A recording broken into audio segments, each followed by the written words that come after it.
علی بھائی اگلا سوال ہے، شدید بارش کے موسم میں یا شدید گرمی کے موسم میں یا شدید سردی کے موسم میں اگر کوئی مسلمان مرد اپنے گھر ہی میں فرض نماز ادا کرے تو کیا گناہ گار تو نہیں ہوگا؟ اتنے یا اس نے لگائے کہ کوئی شہر رہ نہ جائے۔ دیکھیں جی، سنن ابن ماجہ میں حدیث ہے، نبی علیہ السلام نے فرمایا کہ مرد کی گھر میں نماز نہیں ہوتی مگر یہ کہ کوئی عذر ہو۔ مرد بغیر عذر کے گھر میں نماز نہیں پڑھ سکتا، اور یہ فرض نماز کی بات ہو رہی ہے۔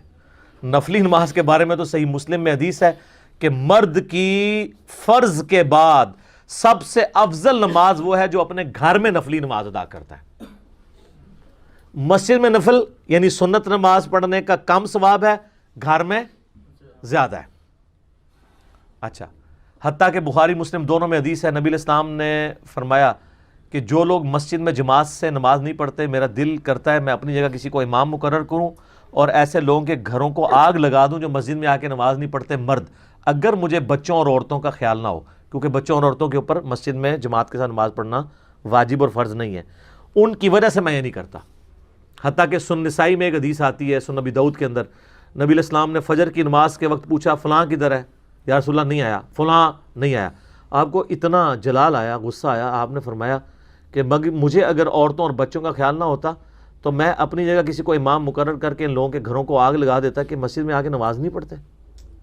یہ سخت وعید بتا رہی ہے کہ مرد کے لیے آخری درجے میں نماز مسجد کے اندر ہی ہے، کیونکہ اسلام یونٹی میں جماعتی زندگی میں بلیو کرتا ہے۔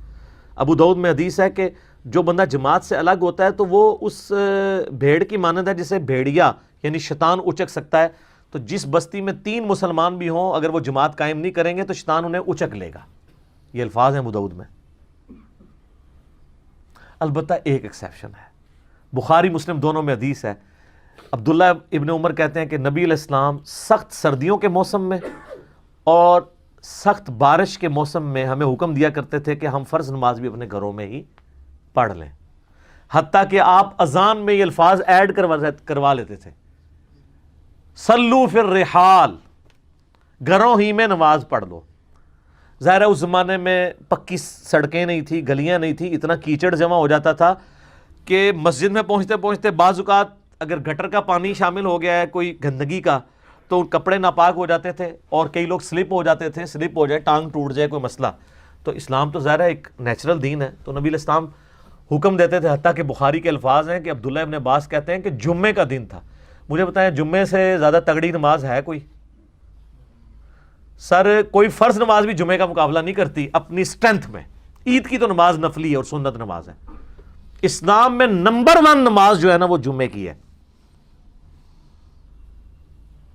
صحیح مسلم میں الفاظ ہیں جو جمعے کی نماز نہیں پڑھتا نا، میرا دل کرتا ہے میں اس کے گھر کو آگ لگا دوں اگر مجھے بچوں اور عورتوں کا خیال نہ ہو۔ مسلم شریف میں یہ الفاظ ہیں، نبی علیہ السلام فرمایا کہ لوگوں جمعہ چھوڑنے سے بعد آ جاؤ، ایسا نہ ہو اللہ تمہارے دلوں پہ مہر لگا دے۔ جمعے کی نماز سب سے زیادہ تاکیدی ہے۔ سر قرآن میں ایک ہی نماز ہے جس کو ایمفسائز کرنے کے لیے مسلسل کئی آیات ایک سورت کے اندر نازل ہوئی ہیں، سورۃ الجمعہ۔ سورۃ الفجر بھی ہے لیکن اس میں صرف فجر کے وقت کی قسم کھائی گئی ہے، فجر کی نماز پڑھنے کے بارے میں کوئی اتنی لمبی ترغیب نہیں آئی ہوئی ہے۔ لیکن سورۃ الجمعہ میں کتنا آیا ہے کہ جب جمعے کے دن اذان دی جائے کاروبار ترک کر دو، مسجد کی طرف لپکو، تجارت چھوڑ دو، پھر نماز جب پوری کرو اس کے بعد۔ سر اتنی بڑی تاکید، کیونکہ یہ مسلمانوں کی پولیٹیکل گیدرنگ ہے ویکلی، اس کے بغیر مسلمان ایک پیج پہ نہیں آئیں گے۔ یہ نکاح، استنجے اور طلاق ان مسائل کے لیے جمعے کا دن نہیں ہے، جمعے کا دن پولیٹیکل گیدرنگ ہے مسلمانوں کو لائے عمل بتانے کے لیے۔ جس طرح جو بھی پریزنٹ ایشوز چل رہے ہوتے ہیں یہ جمعے میں یہ ڈسکس ہونے چاہیے۔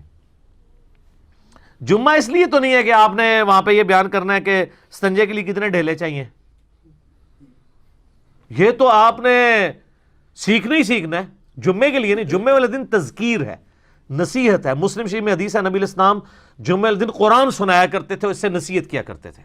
مسلم شریف کی حدیث کے الفاظ ہیں کہ آپ علیہ السلام اس طرح تقریر کرتے آپ کی آنکھیں سرخ ہو جاتی اور آواز بلند ہو جاتی اور غصے میں اضافہ ہو جاتا، جیسا کوئی فوج کا کمانڈر جو ہے نا وہ اپنی رعایا کو تیار کر رہا ہو۔ تو نبی علیہ السلام وہ کمانڈر ہو کے کس کے اگینسٹ تیار کر رہے ہوتے تھے. وہ آگے الفاظ ہیں مسلم شریف میں کہ لوگوں میں اور قیامت اس طرح ساتھ بھیجے گئے ہیں جیسے یہ 2 انگلیاں. آپ شہادت کی اور درمیان والی انگلی ساتھ ملا لیتے تھے. تو آپ اپنی رعایا کو تیار کرتے تھے قیامت کے دن کی پیشی سے.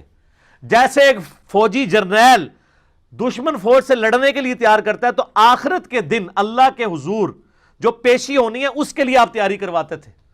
یہ جمعہ اس لیے ہوتا تھا. تو بخاری کے الفاظ ہیں کہ جمعے کی نماز تھی. عبداللہ ابن عباس کہتے ہیں بارش ہوئی, نبی علیہ السلام نے کہا کہ جمعے میں بھی اناؤنسمنٹ کر دو, سلو فی الرحال, گھروں میں ہی نماز پڑھ دو. یہ ساری تمہید میں نے اس لیے بنائی کہ اگر جمعے کی نماز گھر, لیکن جب جمعے کی نماز گھر پڑھیں گے تو پھر آپ زور کے 4 فرض پڑھیں گے. اس طریقے سے مسافر کے اوپر جمعے کی نماز نہیں ہے, وہ زور کے 2 فرض پڑھے گا. تو اگر جمعے کی نماز پڑھی جا سکتی ہے نا تو باقی نمازیں بھی سخت بارش میں. لیکن یہ پسندیدہ ہے کہ کوئی شخص اللہ کے لیے ایفرٹ پٹ کرے. جس طرح آج کل ہم جناب ہر کام کے لیے ہر 5 منٹ بعد ڈبل روٹی لینے کے لیے, کیک رس لینے کے لیے, بسکٹ خریدنے کے لیے بارش میں بھی چھتری لے کے نکلے, اور مسجد کی باری آئے تو ہم کہیں سلو فی الرحال. ہاں, آئینی طور پہ آپ پہ کوئی گرفت نہیں ہوگی, شریعت تو نہیں بدل سکتی, لیکن اخلاقاً تو گرفت آپ پہ آئے گی نہیں کہ گاڈ کے لیے تو رسپانس نہیں ہے, اللہ کے لیے تو کمٹمنٹ نہیں ہے, اور بیوی کے لیے ہے. تو ہم تو پوری کوشش کرتے ہیں, کیونکہ آج کل نہ تو ہم ایسی جگہوں پہ رہ رہے ہیں جہاں پہ بہت زیادہ کیچڑ ہے, پکی سڑکیں, پکی گلیاں, 2 منٹ میں مسجد میں پہنچ جاتے ہیں, سکون سے مسجد میں جا کے نماز پڑھتے ہیں. تو پڑھ لینی چاہیے, بال فیسلٹی اپنی جگہ موجود ہے. اچھا, میں یہاں پہ وہ بھی حدیث بیان کر دوں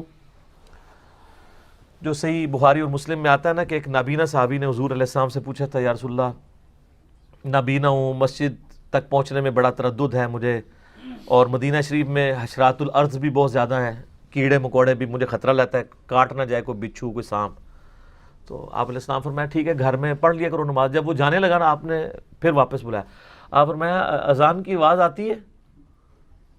کہا یا رسول اللہ آتی ہے. تو فرمایا پھر مسجد میں پڑھا کر. اچھا, اس حدیث سے بعض لوگوں نے یہ غلط رزلٹ نکالا, علماء نے نہیں نکالا, محدثین نے نہیں, عوام الناس نے, کہ جی نابینے کے اوپر بھی فرض ہے وہ جائے.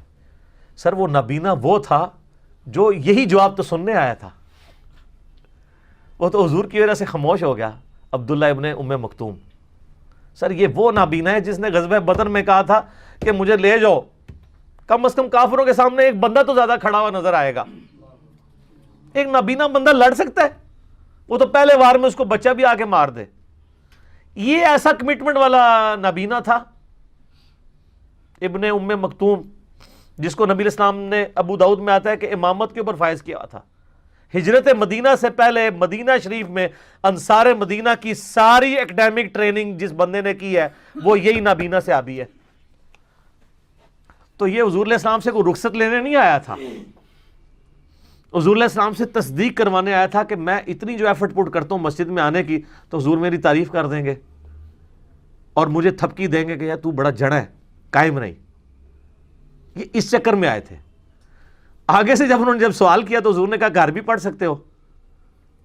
تو آپ میں ہوتے ہیں نا تو آپ کو کسی نے نہیں تھا واپس بلانا. حضور کو تو پتا چل گیا کہ یار یہ تو اتنی کمٹمنٹ والا ہے, اس کو میں اگر گھر میں باؤنڈ کرتا ہوں نا تو اس پہ اس کی دل آزاری ہونی ہے, یہ تو تن من دھن لٹانے کے لیے تیار ہے.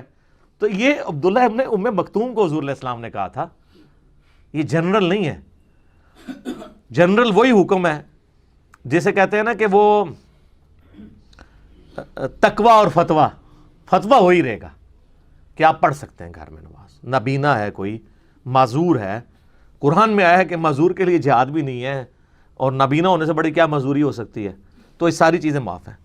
لیکن سر خاص لوگ تو پھر خاص ہی ہوتے ہیں نا, ان کے تو معاملات ہی علیحدہ ہوتے ہیں, ان کی تو کمٹمنٹ ہی علیحدہ ہوتی ہے. ٹھیک ہے, وہ آپ سورہ توبہ پڑھیں تو صحابہ کا اللہ نے ذکر کیا ہے کہ ایسے لوگ بھی ہیں کہ جب انہوں نے آ کے تمہیں ریکویسٹ کی کہ یا رسول اللہ ہم جہاد میں آپ کے ساتھ جانا چاہتے ہیں لیکن ہمارے پاس کوئی سواری نہیں ہے, تو اور آپ بھی کہہ رہے ہیں کہ میرے پاس بھی سواری نہیں ارینج کرنے کے لیے, تو وہ آنسوؤں کے ساتھ واپس لوٹے. اور دوسری طرف منافقین بھی تھے جنہوں نے بہانے کر کے جہاد سے پیچھے رہ گئے. تو پھر سر انہی کے بارے میں سورہ توبہ میں ہے نا, اللہ نے مومنین کی جانیں اور مال جنت کے بدلے میں خرید لی ہوئی ہے. یہ معاملہ بالکل ڈیفرنٹ ہے. لہٰذا اس طرح کی احادیث سے اگر کوئی رزلٹ نکالتا ہے کہ جی وہ نابینا بھی پڑھے تو ایسا نہیں ہے، ورنہ اگر آپ یہ رزلٹ نکالیں گے تو ہم آپ کو پھر ایک الزامی جواب پھکی والا دیں گے کہ نبی علیہ السلام کے مبارک زمانے میں لاؤڈ سپیکر نہیں تھے، لہٰذا آج بھی اگر لاؤڈ سپیکر نہ ہو اور مسجد کی مؤذن کی آواز جتنے فاصلے تک جائے گی بس اسی کے کان میں یہ آواز شمار کی جائے گی، اس سے دور والے کے اوپر پھر جماعت واجب نہیں ہوگی، ورنہ سپیکر سے تو آپ 3 کلومیٹر دور پہنچا لیں گے.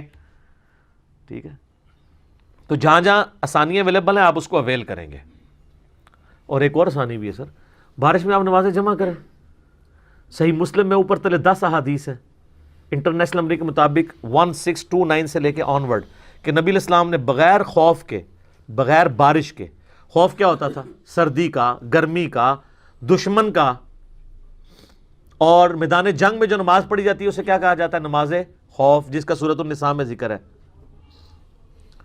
تو خوف میں ہے کہ آپ نمازوں کو جمع کر سکتے ہیں، اس لیے ہے نا کہ بغیر خوف کے، بغیر بارش کے، اور مدینہ شریف میں بغیر سفر کے بھی نمازیں جمع کروا دی.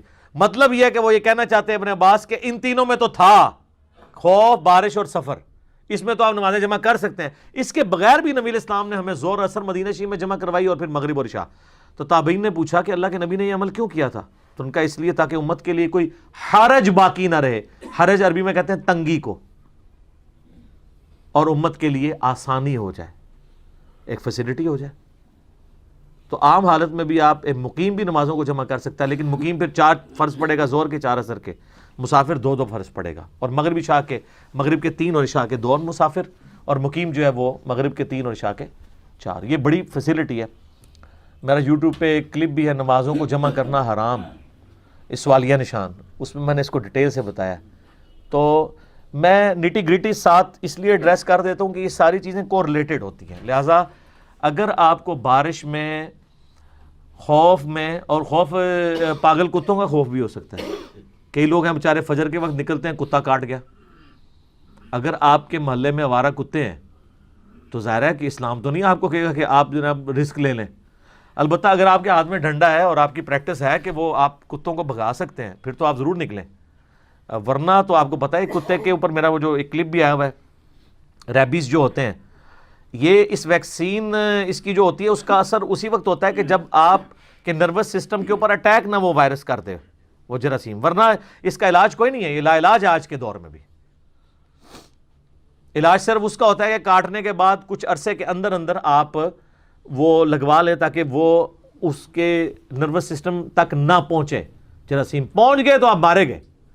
تو اس طرح کا رسک ہے. اگر جان کا خطرہ ہے اور صحت کا خطرہ ہے، بارش کا خطرہ ہے، دھوپ کا خطرہ ہے، تیز دھوپ، بشرطے کہ آپ باقی کاموں کے لیے بھی نہ نکلتے ہوں.